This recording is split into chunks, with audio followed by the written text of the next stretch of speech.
quand j'étais enfant. Nous avons été famille d'accueil une seule et unique fois pour un petit garçon qui est venu chez nous. C'est le même schéma que je raconte dans le film. Un petit garçon qui est venu chez nous quand il avait 18 mois, il est reparti quand il avait 6 ans. Ça fait longtemps que je veux raconter cette histoire-là et je pense qu'elle est concomitante avec mon autorisation à me dire que je pourrais peut-être faire du cinéma. Je suis parti d'autres histoires aussi, j'ai fait un travail d'enquête, j'ai rencontré d'autres familles d'accueil, j'ai rencontré des éducateurs spécialisés et dans une de ces rencontres, j'ai entendu l'histoire de ce petit garçon que j'ai greffé à la mienne et qui m'a fait me dire ok, là je peux raconter parce que j'étais à un endroit de l'émotion que ça suscite où toutes les parties prenantes, c'est-à-dire que le père de l'enfant qui veut récupérer la famille d'accueil, tout le monde aime cet enfant, même comme ça dans une situation aussi idéale, ça reste complexe, ça reste déchirant. Moi j'ai été très émue à la lecture du scénario, je trouvais qu'il y avait quelque chose comme ça à la fois d'extrêmement délicat, de humble, de sincère. Moi j'ignorais que ça faisait partie de l'histoire et que c'était aussi personnel à Fabien.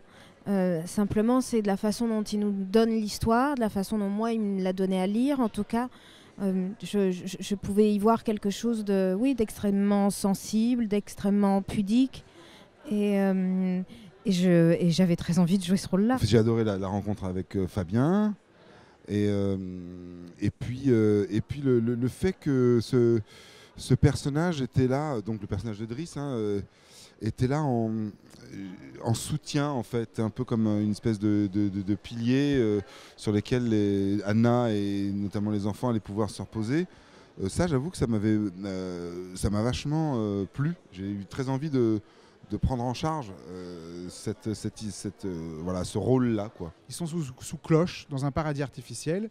Donc déjà, moi, j'ai envie de filmer ces lieux-là qui appartiennent à ceux de la classe moyenne, la classe à laquelle j'appartiens, sans un regard condescendant, sans un regard sociologique, juste en faisant un objet peut-être avec une possible poésie de cinéma à l'intérieur.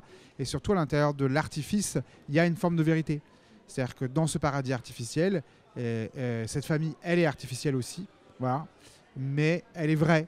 Un film, ça doit raconter une histoire, mais ça doit être aussi une expérience. L'arrivée en train du Gare de la Ciotat, c'est avant que ça raconte l'arrivée en train du Gare de la Ciotat, on a l'impression qu'on va se prendre un train sur la tronche quand même. Et j'aime cette idée qu'un film, ça soit aussi une expérience.